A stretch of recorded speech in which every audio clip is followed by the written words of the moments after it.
तो देखो ये एक ऐसा कोट है जिसके बारे में शायद हर किसी ने कभी ना कभी, चाहे स्कूल में, चाहे कॉलेज में, चाहे अपने पेरेंट्स से, चाहे अपने दोस्तों से, चाहे सीनियर से, ये कोट आप सभी लोगों ने सुना होगा। क्या कभी आपने इस कोट को डिकोड करने की कोशिश की? कभी आपने सोचा इस कोट का मतलब क्या है? क्या इसको सिंपली पढ़ लेना है काफ़ी, arise awake stop not until your goal is achieved, है ना? ये कोट उतना सीधा नहीं जितना सीधा आपको दिख रहा है, ठीक है? तो इस कोड को मैं कैसे डिकोड करता हूँ मैं आपको बताता हूँ, मेरा नज़रिया क्या है इस कोड को डिकोड करने से पहले। तो उसके पहले मैं आप सभी लोगों को पूछना चाहूँगा कि आपको क्या लगता है कि what do you understand by goal, है ना? आपको क्या लगता है कि गोल क्या होता है? सबसे पहली चीज़ मैं आपसे पूछना चाहता हूँ कि क्या किसी भी इंसान का, किसी भी व्यक्ति का गोल कभी भी फिक्स होता है क्या? फॉर एग्जाम्पल, आज से 4 साल पहले या 5 साल पहले मेरा जो गोल था, शायद अब वो मेरा गोल नहीं है, शायद मैं उसको एकम्प्लिश कर चुका हूँ, शायद मेरे लिए अब कोई नया गोल ऑलरेडी डिसाइड हो चुका है या मैंने खुद डिसाइड कर लिया और अब मैं शायद उस गोल के लिए जाना चाहता हूँ। तो गोल को आप यहाँ सक्सेस से भी रिलेट कर सकते हो या फिर जिस चीज़ में भी आप सक्सेस अचीव करना चाहते हो। तो सबसे पहली चीज़ आप लोग ये समझिए ना कि आपका जो गोल होगा ना वो समय के साथ साथ चेंज होता जाएगा। तो goal is a relative quantity. तो यहाँ पे गोल को जो डिफाइन करने का मतलब है कि गोल आपका कभी भी ऐसा नहीं होगा कि आपने कोई एक गोल फिक्स कर लिया, उस गोल को अचीव भी कर लिया तो आपकी लाइफ उसके बाद हमेशा अच्छी होगी।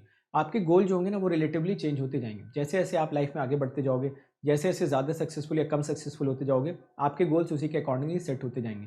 तो विवेकानंद जी का क्या कहना है कि अराइज अवेक, अराइज का मतलब ये हो गया कि आप अपने जो पांचों सेंसेस हैं, अपने पांचों सेंसेस को हमेशा अपने कंट्रोल में रखो, है ना? एक भी सेंस ऐसा नहीं होना चाहिए जो आपके कंट्रोल में नहीं है। फॉर एग्जाम्पल, अगर आप फ़ोन पे कोई ना कोई चीज़ देखते जा रहे हो, स्क्रॉल करते जा रहे हो, क्रॉल करते जा रहे हो, इसका मतलब आप अपने सेंसेस को कंट्रोल नहीं कर रहे हो, आपके सेंसेस आपको कंट्रोल कर रहे हैं। तो आपको इस लेवल के अवेकन स्टेट में होना चाहिए कि आप अपनी पांचों के पांचों सेंसेस को कंट्रोल कर सको और कंट्रोल करने के साथ साथ जो भी एट प्रेजेंट आपका गोल है वो गोल आप अचीव करिए और उसके लिए लगातार बढ़ते जाइए। तो इसका मतलब ये नहीं कि आप उठ गए और आपने गेट का एग्जाम निकाल लिया उसके बाद आप बैठ जाओगे। ये असल में थोड़ा ज़्यादा फिलोसफिकल थॉट है। इसका मतलब है कि अगर आप इस धरती पे आए हो, अगर आपने ऑलरेडी एक सर्टेन स्टेज पार कर ली, आप एडल्ट हो चुके हो, तो अब से लेके जब तक आपकी ज़िंदगी चलेगी तब तक ये कोट आपके काम आने वाला है। एक गोल अकम्प्लिश होगा, दोबारा लूप में यही कोट चला लो। दूसरा गोल अकम्प्लिश होगा, दोबारा लूप में यही गोल चला लो, ये कोट चला लो। तो ये कोट आपका ना लूप में चलता रहेगा पूरी ज़िंदगी भर, क्योंकि गोल्स कभी ना कभी तो आपके चेंज होते ही जाएंगे ना।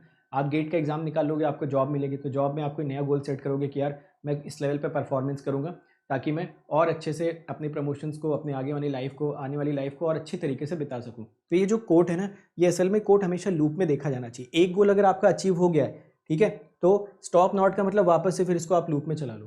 तो आप अपने पांचों सेंसेस को कंट्रोल करो और जो अभी इस टाइम पे आपका गोल है उस पूरे गोल के अलावा आपको कुछ दिखना नहीं चाहिए और तब तक आपको रुकना भी नहीं है। वहां पे पहुंच के एक बार नया गोल सेट करो, फिर से इसी कोड को लूप में चलाओ, फिर से तब तक रुकना नहीं जब तक अगला गोल प्राप्त ना हो जाए। और ये गोल जो आप बार बार बनाते हो, ये गोल आपका इतना बड़ा गोल होना चाहिए, सबसे बड़ा गोल होना चाहिए जो आपकी लिमिटेशंस के अंदर है। अगर आप पढ़ाई कर रहे हो तो आपको सबसे बड़ा गोल सेट करना चाहिए यार कि मैं यहाँ तक पहुँचूंगा और उसके लिए जो भी हमारी नीड होगी उस नीड को हम अपनी तरफ से फुलफिल करेंगे, जो भी सैक्रिफाइसेस करने होंगे वो करेंगे, जो भी हमें दुख दर्द पीड़ा होगी उसको भी हम सहने के लिए तैयार हैं। अगर ये एटीट्यूड है then maybe you will accomplish more number of goals and you will become more successful. So hopefully everyone is understanding this line, hopefully everyone is understanding this line. और सभी को ये समझ आ गया कि ये कोई एक सिंगल कोट नहीं है। गेट का एग्जाम निकलने के बाद ऐसा नहीं आपको रुक जाना है, या कल को आप कोई बड़ी चीज़ अचीव कर लेते हो तो आपको रुक जाना है। ये कोट आपको हमेशा लूप में चलाते रहना है। एक गोल कंप्लीट होता है, दूसरे गोल के लिए वापस ये कोट आप लूप में चलाइए। Are you understanding these points? ठीक है,